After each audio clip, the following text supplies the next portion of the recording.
Thank you for joining me today. My name is Tom Peters, and I am from the University of Iowa.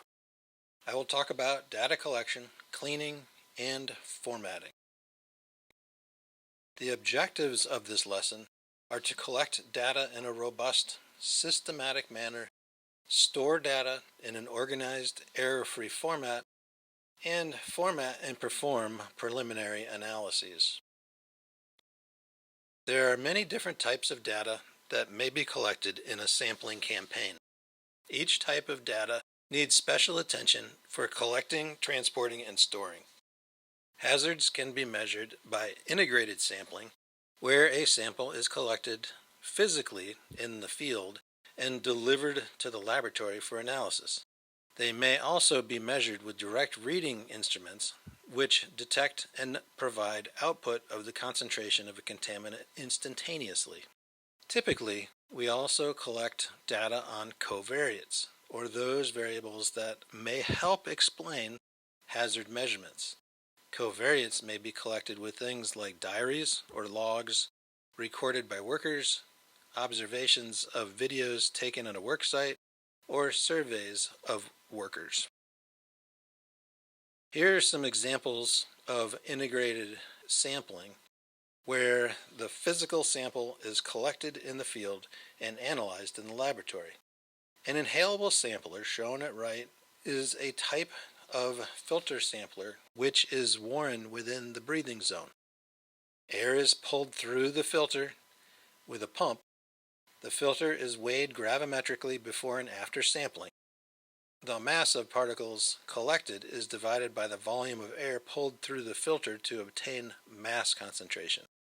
Sampling of gases can be achieved by pulling a known volume of air into an inert bag, like that shown at right. The concentration of many volatile organic compounds can be measured with gas chromatography and mass spectroscopy. Other integrated samples may include urine or other bodily fluids. The type of analysis depends on your project. Here I show that the concentration of lead in urine can be measured with inductively coupled plasma mass spectrometry, ICP-MS. The collection of an integrated sample should be done with a customized field data sheet. Here I show a close-up of a respirable air sampler. The filter is in the 37mm cassette wrapped in yellow tape. The filter is accessed by disconnecting the outlet and middle ring sections of the cassette. The filter is weighed pre- and post-sampling to determine the weight of the particles sampled. The volume of air is calculated as the airflow rate times the time of sampling. Other types of samples include water samples and biological samples. There are important considerations in transporting samples. First, one must maintain integrity by closely following available protocol, including temperature, preservation, use of special containers, and following time limits. Be sure to follow all safety regulations specified by shippers and Department of Transportation. Use an accredited laboratory that can provide you with chain of custody forms. Chain of custody forms for Wisconsin Occupational Health Laboratory are shown here. Each row corresponds to a single sample. Critically important are to provide information on the sample type, here wipe samples or air samples. The area of the wipe must be provided for wipe samples, and the time of sampling, flow rate, and volume must be given for air samples. At the far right, you specify the type of analysis that you wish to have performed. I recommend this form is duplicated with the copy retained for your records and the other shipped with your samples to the laboratory. Integrated samples must also be stored correctly by following protocol. Samples for VOC analysis must often be refrigerated, for example. You must also establish methods of organization in a refrigerator, for example, because samples can easily be lost. Validation steps include calibrating equipment like air sampling pumps used to collect filter samples or to fill bags. They also include providing extra samples to the laboratory for analysis. Laboratory blanks help to determine if sampling media is contaminated. Field blanks provide insight into the adequacy of cleanliness during sample handling. Finally, spikes can help show that the laboratory provides results that make sense. Direct reading instruments, or DRIs, detect a hazard in situ and can provide output directly to a screen and typically a log file. Examples include DRIs that translate a chemical reaction into the concentration of a gas, the light scattered by particles into number or mass concentration of an aerosol. Sensors are the detecting part of a DRI. Low-cost sensors for particles and gases have become popular in many applications like smoke detectors. Here, I show a sensor for detecting particles.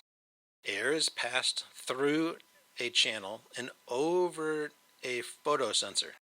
Light from a laser beam is shined through the particles, and the scattered light is collected by the photosensor.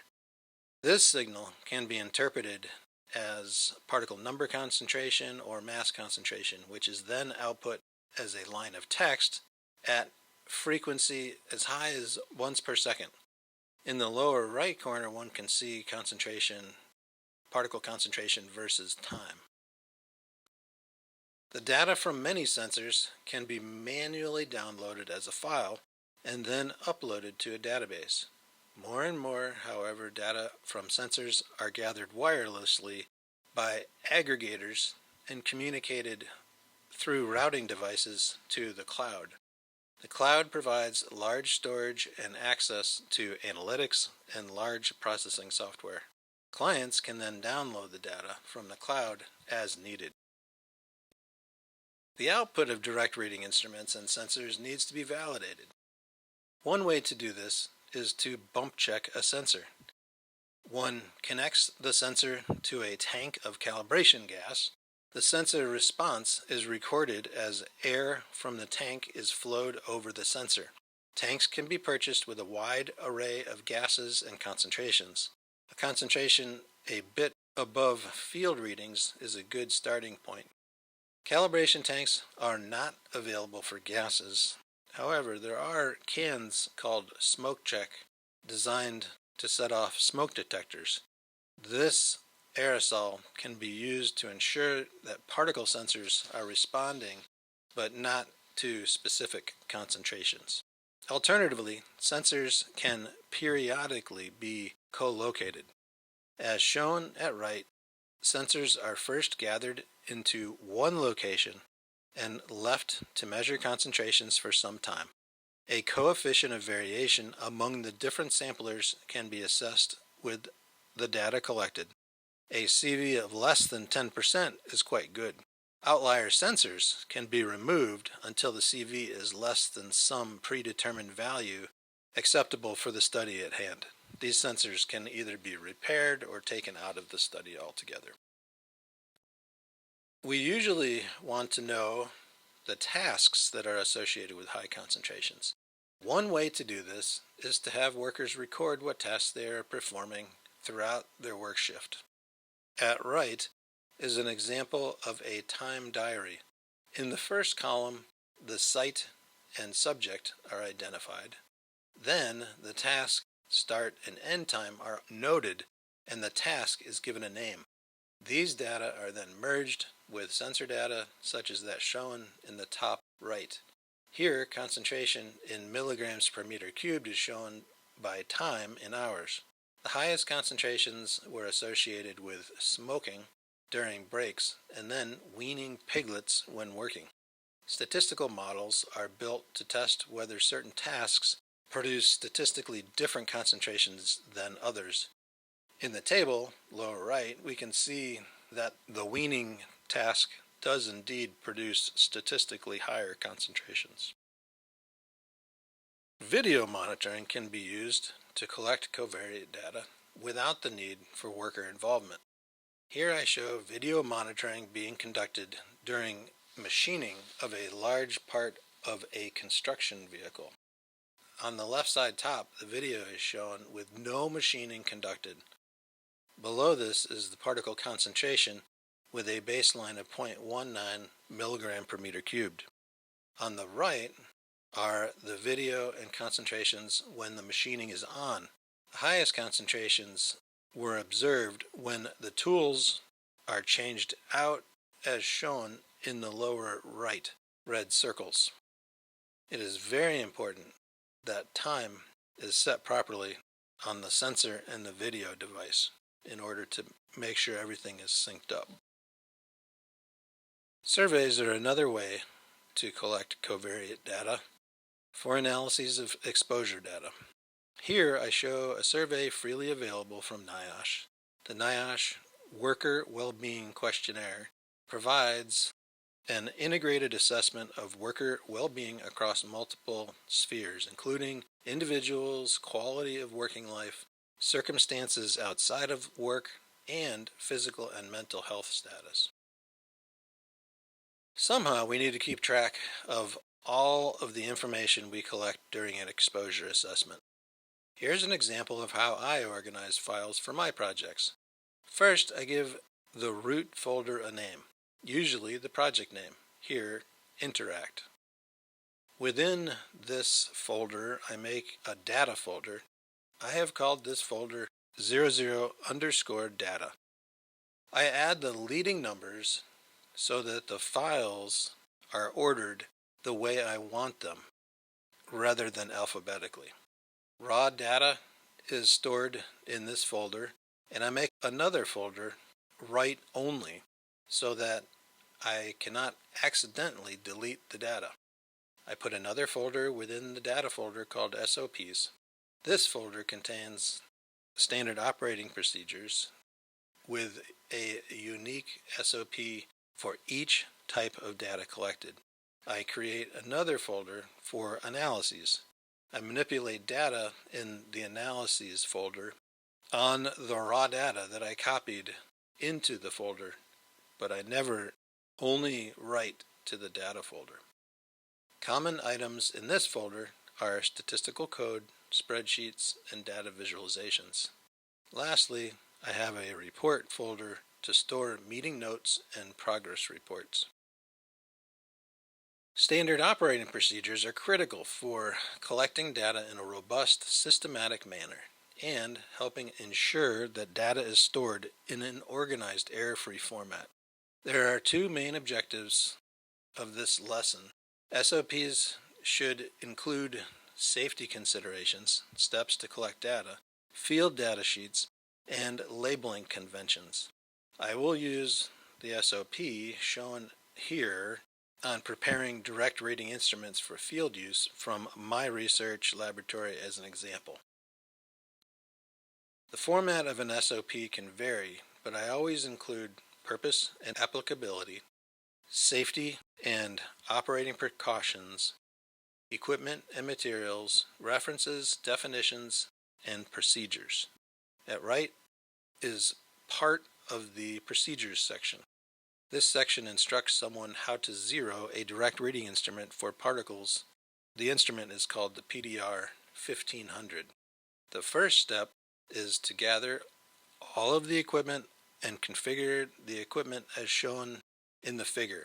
When possible, including images in an SOP of equipment to guide the proper setup is very helpful, like the image included on this slide that shows the correct way to insert a HEPA filter into the tubing on the inlet of the PDR 1500. You should also include the following. Set clocks on the instrument at the site. This is particularly important for when you are changing time zones for a field sampling. Number 2, include calibration and verification steps, such as, is the instrument running? logging numbers, or blinking light. Write down the values periodically in a laboratory notebook is a good way to ensure that your times line up with when you think you were making measurements. You can also check readings by placing a filter on the inlet for particulate matter is quite easy. And that filter, you'll get a 0 reading, and so you know exactly when you were in the field if you're looking at your database later.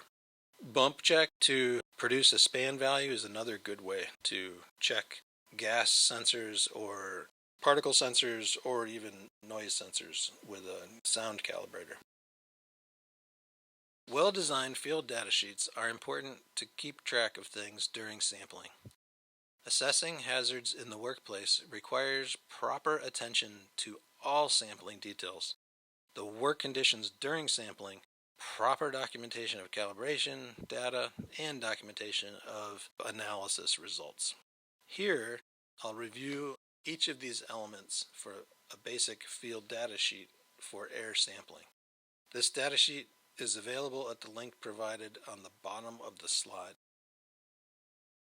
In the first section, the specifics of sampling are recorded.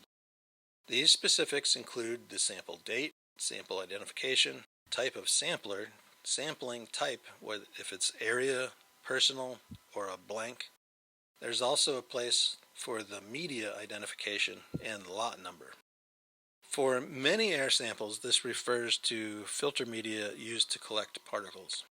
When applicable, wind speed, wind direction, relative humidity, and ambient temperature are recorded. Employee details are captured if the samplers are personal samplers.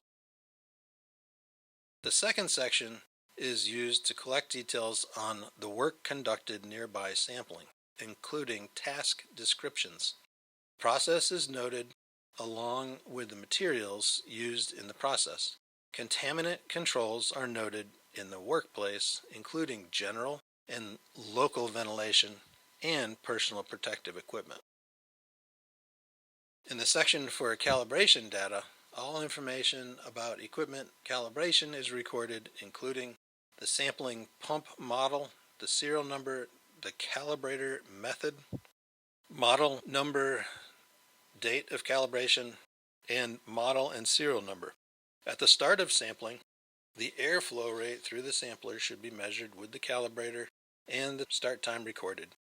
At the end of sampling, the time should be recorded along with the duration of sampling and volume sampled. Finally, in the analysis section, relevant details link the laboratory results to the sampling event. The substance analyzed, concentration measured with units, and the exposure limit should be documented. Further documentation includes the analytical method, the source of the analytical methods such as NIEHS and MAM, and laboratory used. Finally, the name and date of those responsible for the work are detailed. Field data sheets for direct reading instruments have many similarities to those shown for air filter samplers. However, additional data is needed, including direct reading instrument type, model and serial number, technician's name, time and date, start and stop, file name and location where the data is stored, and calibration checks, zero and bump checks. Often, activity logs are needed to document work tasks or other activities ongoing in a workplace. These sheets document what is happening in the workplace while sampling. Here, I show an activity log for 8 a.m. to 1:30 p.m. in half-hour increments.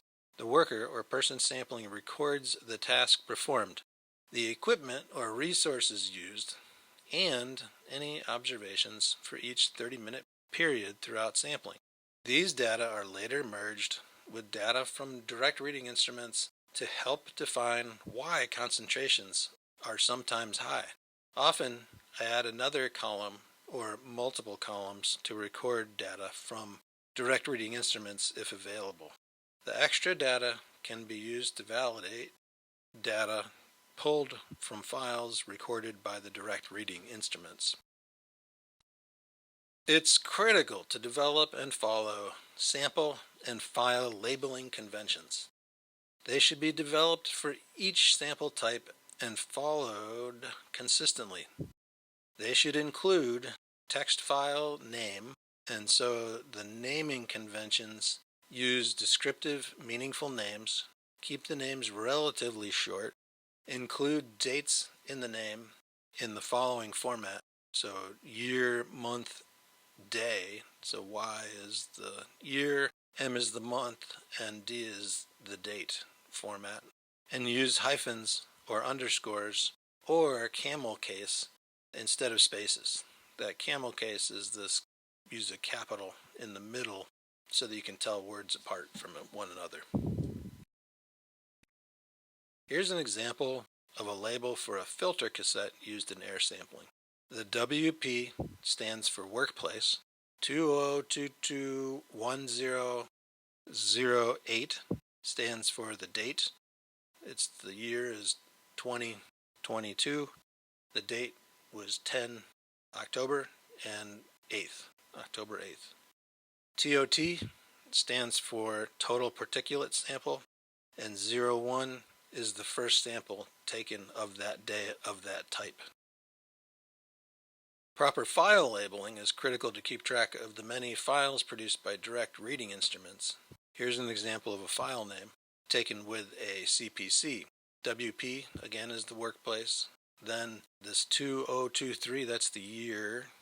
05 is May, and 12 is the date. The instrument is P-Track B, so this instrument is called a P-Track, and B is used because we had 2 P-Tracks at that facility.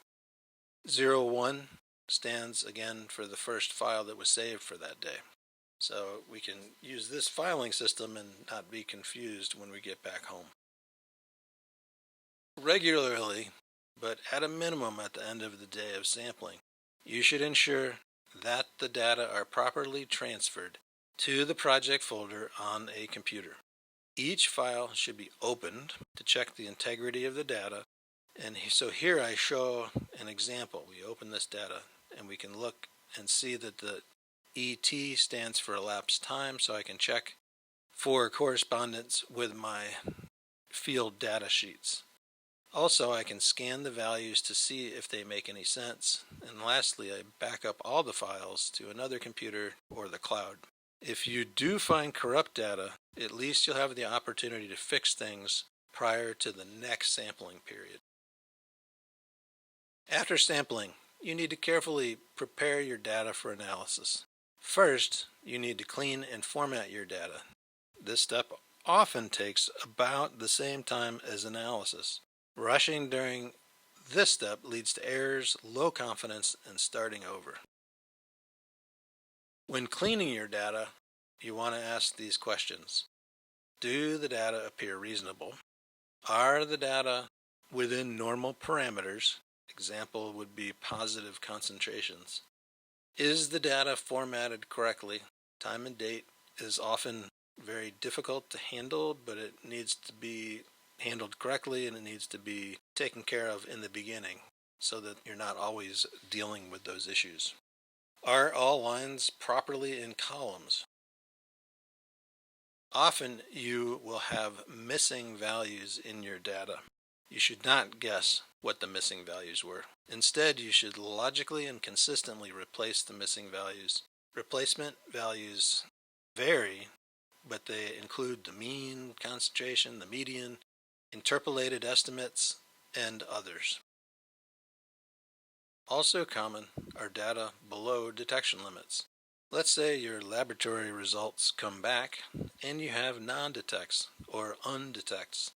Laboratory detection limits are often used to handle these non-detects. Common laboratory detection limits include the limit of detection, LOD, the limit of quantification, LOQ, and the method reporting limit. One can replace non-detects in numerous ways. Often the LOD divided by the square root of 2 is used. Here we have an example for benzene. Say we get these data back from the laboratory. In the third row, benzene is reported as ND or non-detect. The method of reporting is shown as 0.5 micrograms per liter. Interpreting this value as the LOD, I can divide by the square root of 2 to obtain 0.35 micrograms per liter. I then replace the ND value with this new value, 0.35 micrograms per liter, and I make sure to carefully document how this replacement was taken care of. Here, I present a case study to you to walk through all of this data handling. The process is a bag filling operation. Nanomaterial is poured into a hopper. The nanomaterial is transported upwards to a bagging and weighing station. The question is, therefore, is there exposure to nanomaterials? If there is the exposure in the nano size range? We used 2 direct reading instruments to measure concentration by particle size throughout the day. A condensation particle counter, or CPC, measured total number concentration smaller than 1 micrometer. An optical particle counter, or OPC, measured number concentration between 0.3 and 10 micrometer in multiple size bins. We also collected workplace task logs that were used by workers to record when the bags were replaced and the hopper was filled. We then associated concentrations by size with different tasks. Each day we collected raw data files from each direct reading instrument. We backed up data and we looked through all the data to make sure that it looked reasonable. In the data handling step, we merged data from the activity log with that calculated from the direct reading instruments. We assigned an activity code for each task on the workplace activity log. We calculated particle concentration by time for particles smaller than 30 nanometers and for respirable particles. If we look at these data, the top panel shows the number concentration of particles smaller than 300 nanometers by time. The task of filling the hopper is shown as orange solid arrows, whereas the single time the bag was changed and the hopper was filled is shown as the orange dotted line. These number concentrations are not related. However, when we look at the lower plot, the respirable plot, in blue and total mass concentration in green by time, the mass concentrations increase each time the hopper is filled and increase further when the bag is changed and the hopper is filled at the same time. So we have here, this is a nanomaterial issue, but it's not a nanoparticle issue. They're not associated with nano-sized particles. So to summarize, I hope you learned more about the objectives of this lesson. Collect data in a robust, systematic manner. Store data in an organized, error-free format. And then format and perform analyses. And lastly, format and perform preliminary analyses. This lesson has been created by the Interdisciplinary Training, Education, and Research Activities for Assessing and Controlling Contaminants from Emerging Technologies Program, a collaboration of the University of Minnesota School of Public Health, the University of Iowa College of Public Health, and the University of California, Los Angeles Fielding School of Public Health. Funding for InTERACCT is provided by the National Institute of Environmental Health Sciences of the National Institutes of Health. The content of this lesson is the sole responsibility of the developers and does not necessarily represent the official views of the National Institutes of Health.